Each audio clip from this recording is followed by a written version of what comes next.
നാരായണം നമസ്കൃത്യ നരം ചൈവ നരോത്തമം ദേവീം സരസ്വതീം വ്യാസം തഥോ ജയമുദീരയേ. ശ്രീമദ് ഭഗവത്ഗീതയിലെ സാഖ്യയോഗത്തിലെ ശ്ലോകങ്ങളാണ് നിങ്ങൾ കേട്ടുകൊണ്ടിരിക്കുന്നത്. സകല അനർത്ഥത്തിനും കാരണം വിഷയചിന്തനമാണെന്നാണ് ഭഗവാൻ ഇതുവരെ പറഞ്ഞത്. ഇനി മോക്ഷത്തിനുള്ള കാരണമെന്താണെന്ന് പറയുന്നു.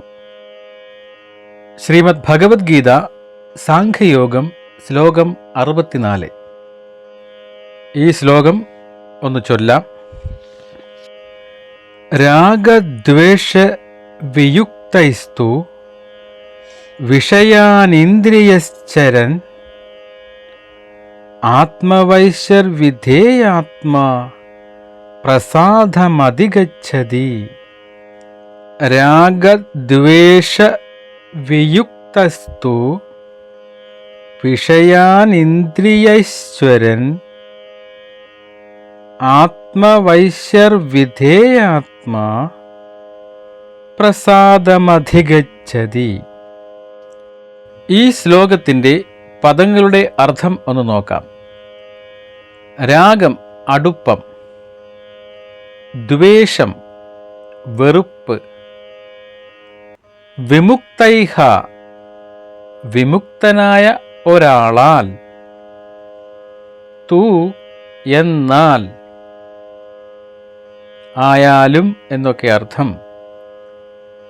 വിഷയം ഇന്ദ്രിയ വസ്തുക്കൾ, ഇന്ദ്രിയൈഹ ഇന്ദ്രിയങ്ങളാൽ, ചരൻ പ്രവർത്തിക്കുന്ന,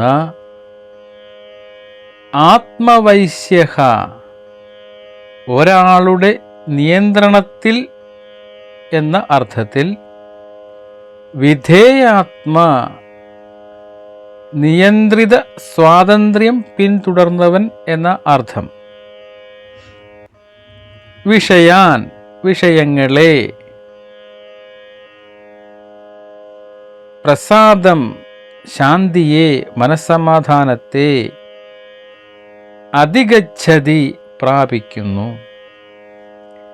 ഈ ശ്ലോകം ഇതിൻ്റെ അന്വയാർത്ഥം ഒന്ന് നോക്കിയാൽ, രാഗദ്വേഷ വിമുക്തൈഹ രാഗദ്വേഷരഹിതങ്ങളായും, ആത്മവൈശ്യഃ തനിക്ക് സ്വാധീനങ്ങളുമായിരിക്കുന്ന, ഇന്ദ്രിയൈഹ ഇന്ദ്രിയങ്ങളെ കൊണ്ട്, വിഷയാൻ അന്നപാനാദി വിഷയങ്ങളെ, ചരന്തു അനുഭവിക്കുന്നവനായാലും, വിധേയാത്മാ സ്വാധീനമായ, വിധേയത്വം സ്വാധീനം, വിധേയാത്മാ സ്വാധീനമായ മനസ്സോടുകൂടിയവൻ, പ്രസാദം ശാന്തിയെ അല്ലെങ്കിൽ മനസ്സമാധാനത്തെ, അധിഗച്ഛതി പ്രാപിക്കുന്നു. രാഗദ്വേഷരഹിതങ്ങളായും തനിക്ക് സ്വാധീനങ്ങളായും ഇരിക്കുന്ന ഇന്ദ്രിയങ്ങളെ കൊണ്ട് അന്നപാനാദി വിഷയങ്ങളെ അനുഭവിക്കുന്നവനായാലും, സ്വാധീനമായ മനസ്സോടുകൂടിയവൻ ശാന്തിയെ അല്ലെങ്കിൽ മനസ്സമാധാനത്തെ പ്രാപിക്കുന്നു എന്ന് ഭഗവാൻ കൃഷ്ണൻ അർജുനനോട് പറയുന്നു. എന്നാൽ ജിതമാനസനായവൻ രാഗദ്വേഷരഹിതങ്ങളായും സ്വാധീനങ്ങളായും ഇരിക്കുന്ന ഇന്ദ്രിയങ്ങളെ കൊണ്ട് വിഷയങ്ങളെ അനുഭവിക്കുന്നവനായാലും മനസമാധാനത്തെ പ്രാപിക്കുന്നു എന്നും പറയുന്നു. സ്വാതന്ത്ര്യത്തിൻ്റെ നിയന്ത്രിത തത്വങ്ങൾ പ്രയോഗിച്ച് തൻ്റെ ഇന്ദ്രിയങ്ങളെ നിയന്ത്രിക്കാൻ കഴിയുന്ന ഒരാൾക്ക് ഭഗവാന്റെ പൂർണ്ണമായ കാരുണ്യം നേടാനും അങ്ങനെ എല്ലാ ആസക്തികളിൽ നിന്നും വെറുപ്പിൽ നിന്നും മുക്തനാവാനും കഴിയും. അങ്ങനെയുള്ളവൻ മാത്രം തികഞ്ഞ ആത്മനിയന്ത്രണത്തോടെ അനന്തമായ ഇന്ദ്രിയ വസ്തുക്കളുടെ ഇടയിൽ ജീവിതത്തിലൂടെ കടന്നുപോകുന്നു. ഓരോന്നും അവനിൽ അടിച്ചേൽപ്പിക്കുകയും അതിൻ്റെ മനോഹാരിതയോടെ ബന്ധിക്കാൻ ശ്രമിക്കുകയും ചെയ്യുന്നു. സ്നേഹമോ വിദ്വേഷമോ ഇല്ലാതെ അവരെ സമീപിക്കുന്നു. സമാധാനം ആസ്വദിക്കാൻ വരുന്നു. ഇന്ദ്രിയ വസ്തുക്കളിൽ നിന്ന് ഓടിപ്പോകുന്നതിലൂടെ ആർക്കും ഒരു ആന്തരിക സമാധാനം സ്വയം ഉറപ്പിക്കാൻ കഴിയില്ല.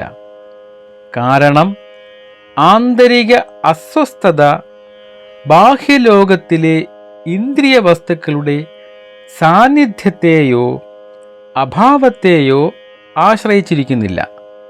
മറിച്ച് അഭികാമ്യമായ വസ്തുക്കളെ സമ്പാദിക്കുന്നതിനോ അല്ലെങ്കിൽ അനഭിലഷണീയമായ വസ്തുക്കളിൽ നിന്ന് മുക്തി നേടുന്നതിനോ ഉള്ള മനസ്സിൻ്റെ പ്രക്ഷോഭങ്ങളെ ആശ്രയിച്ചിരിക്കുന്നു. എന്നാൽ തികഞ്ഞ ആത്മനിയന്ത്രണത്തോടെ ജ്ഞാനത്തിൻ്റെ നാഥൻ ലോകത്തിൻ്റെ വസ്തുക്കൾക്കിടയിൽ പ്രത്യേക സ്നേഹമോ പ്രത്യേക വെറുപ്പോ ഒന്നുമില്ലാതെ നീങ്ങുന്നു. ഞാൻ പോകുന്നിടത്തെല്ലാം വെളിച്ചത്തിൻ്റെ സ്ഥാനത്തിനനുസരിച്ച് എൻ്റെ നിഴൽ എനിക്ക് ചുറ്റും കളിക്കണം. എന്നാൽ നിഴലിന് എന്നെ സ്നേഹത്താൽ തളയ്ക്കാനോ വിദ്വേഷം കൊണ്ട് നശിപ്പിക്കാനോ കഴിയില്ല. വസ്തുക്കളെ അടിച്ചമർത്താൻ ശക്തി കൊടുക്കുന്ന മനുഷ്യനെ ചാട്ടവാറടിക്കാൻ വസ്തുക്കളുടെ ബാഹ്യലോകത്തിന് കഴിയും. സ്വയം ചാട്ടവാറടിച്ച് വേദന കൊണ്ട് കരയുന്ന ഒരു ഭ്രാന്തനുണ്ടെന്ന് സങ്കല്പിക്കുക. ചാട്ടവാറടി കയ്യിലെടുക്കരുതെന്ന് പ്രേരിപ്പിച്ചാലേ അവൻ്റെ സങ്കടം അവസാനിക്കൂ. അവൻ ചെയ്യുന്ന രീതിയിൽ കൈകൾ വീശരുതെന്ന് അവൻ ചമ്മട്ടിയിൽ കൈവച്ചാലും ഉപദേശിക്കാം. അതുപോലെ ഇവിടെ മനസ്സ് വസ്തുക്കളെ വശീകരിക്കുകയും തല്ലുകയും ചെയ്യുന്നു.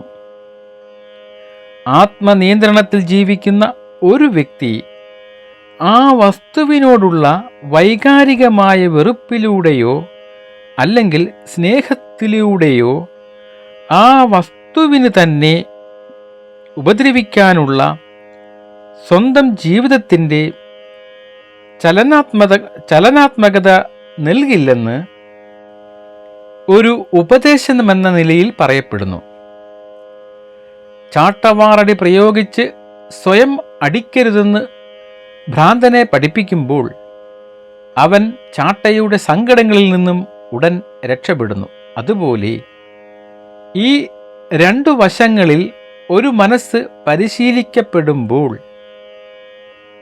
അത് ആത്മനിയന്ത്രണത്തിൽ ജീവിക്കുക അല്ലെങ്കിൽ ഇന്ദ്രിയ വസ്തുക്കളുടെ ഇടയിൽ സഞ്ചരിക്കുക എന്നുള്ള രീതിയിൽ അവയോടുള്ള ആസക്തിയോ വെറുപ്പോ അസ്വസ്ഥതകളും പ്രക്ഷോഭങ്ങളും ഇന്ദ്രിയങ്ങൾ മൂലമുണ്ടാകുന്ന മനസ്സിൽ എല്ലാം ഉടനടി നിയന്ത്രണ വിധേയമാകുന്നു.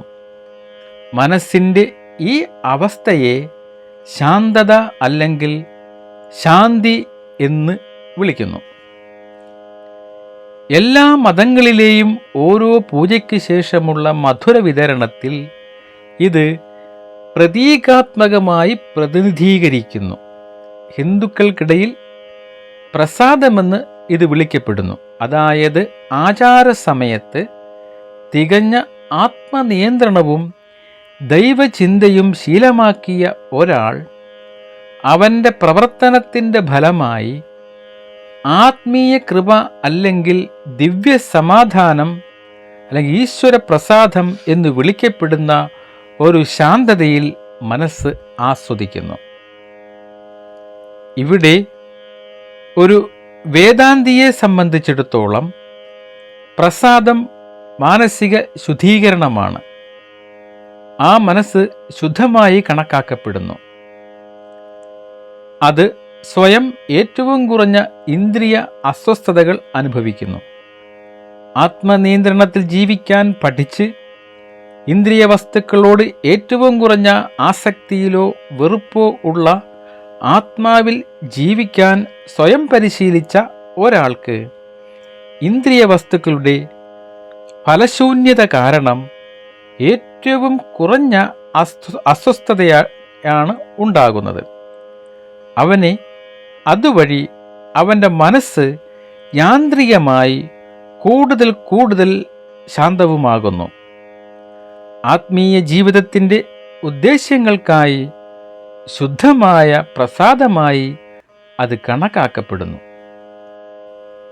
ഏതെങ്കിലും കൃത്രിമ പ്രക്രിയയിലൂടെ ഒരാൾക്ക് ഇന്ദ്രിയങ്ങളെ ബാഹ്യമായി നിയന്ത്രിക്കാമെന്ന് ഇതിനകം വിശദീകരിച്ചിട്ടുണ്ട്.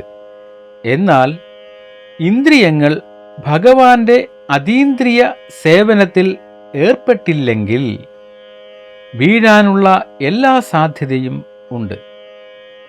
പൂർണ്ണ കൃഷ്ണാവബോധമുള്ള വ്യക്തിയിൽ പ്രത്യക്ഷത്തിൽ ഇന്ദ്രിയ തലത്തിൽ ആയിരിക്കാമെങ്കിലും അവനിൽ കൃഷ്ണാവബോധമുള്ളതിനാൽ അയാൾക്ക് ഇന്ദ്രിയ പ്രവർത്തനങ്ങളോട് യാതൊരു ബന്ധവും ഉണ്ടാകുന്നില്ല. കൃഷ്ണാവബോധമുള്ള വ്യക്തി തൻ്റെ സംതൃപ്തിയിൽ മാത്രം ശ്രദ്ധാലുവാണ്, മറ്റൊന്നുമല്ല.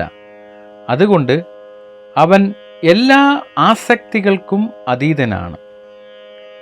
കൃഷ്ണൻ ആഗ്രഹിക്കുന്നുവെങ്കിൽ സാധാരണ അനഭിലഷണീയമായ എന്തും ഭക്തന് ചെയ്യാൻ കഴിയും. കൃഷ്ണൻ ആഗ്രഹിക്കുന്നില്ല എങ്കിൽ അവൻ സാധാരണയായി സ്വന്തം സംതൃപ്തിക്ക് വേണ്ടി ചെയ്യുന്നു. അതുകൊണ്ട് പ്രവർത്തിക്കുകയോ പ്രവർത്തിക്കാതിരിക്കുകയോ ചെയ്യുന്നത് അവൻ്റെ നിയന്ത്രണത്തിലാണ്. കാരണം അവൻ കൃഷ്ണൻ്റെ നിർദ്ദേശപ്രകാരം മാത്രമേ പ്രവർത്തിക്കൂ. ഈ ബോധം ഭഗവാന്റെ കാരണരഹിതമായ കാരുണ്യമാണ്. അത് ഇന്ദ്രിയവേദിയിൽ ചേർന്നിട്ടും ഭക്തന് നേടാൻ കഴിയും. ഇവിടെ ഭഗവാൻ ഉപദേശിക്കുന്നത് വിഷയങ്ങളെ ഇന്ദ്രിയങ്ങൾ കൊണ്ട് ഗ്രഹിക്കാതിരിക്കുന്ന വിദ്വാൻ തൻ്റെ ശരീരയാത്ര എങ്ങനെ സാധിക്കും എന്ന ശങ്കയെ തീർത്തുകൊണ്ട് നിത്യവും സമാധി അഭ്യസിക്കുന്നവന് സിദ്ധിക്കുന്ന ഫലം എന്തെന്ന് കാണിക്കുന്നു. രാഗദ്വേഷങ്ങൾക്ക് കാരണം വിഷയങ്ങളിൽ ഇഷ്ടം അനിഷ്ടം എന്ന ഭാവനകളാണ്. എല്ലാ വിഷയങ്ങളും ദുഷ്ടങ്ങളാകയാൽ അവയിൽ വിരക്തി സമ്പാദിക്കേണ്ടതാണ്. അപ്പോൾ ഇന്ദ്രിയങ്ങൾ വിദ്വാന് അധീനങ്ങളാകും. തന്നിമിത്തം മനസ്സും അവന് അധീനമാകും. ആ ഇന്ദ്രിയങ്ങളെ കൊണ്ട് ശരീരത്തിൻ്റെ നിലനിൽപ്പിനാവശ്യമായ അന്നപാനാദികൾ കിട്ടുമ്പോൾ ഇഷ്ടാനിഷ്ടഭാവം കൂടാതെ സ്വീകരിക്കുകയാണെങ്കിൽ ശുദ്ധമായ ആ മനസ്സ് തൻ്റെ അധീനത്തിൽ നിൽക്കും. ചാഞ്ചല്യം എന്ന മനസ്സിൻ്റെ സ്വഭാവം നശിക്കും. അതുതന്നെയാണ് പ്രസാദം എന്നു പറയപ്പെടുന്ന നൈർമല്യം. മനശ്ചാഞ്ചല്യം മനസ്സിൻ്റെ കളങ്കം എന്നും മനസ്ഥൈര്യം മനസ്സിൻ്റെ നൈർമല്യം എന്നും ധരിക്കുക. രാഗദ്വേഷവിയുക്തൈസ്തു വിഷയാനിന്ദ്രിയൈശ്ചരൻ ആത്മവൈശ്യർവിധേയാത്മാ പ്രസാദമധിഗച്ഛതി.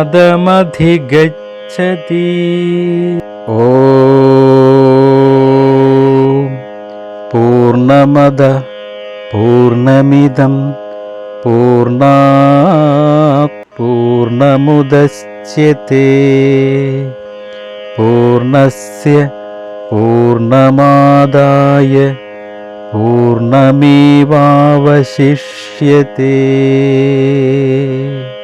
ഓം ശാന്തി ശാന്തി.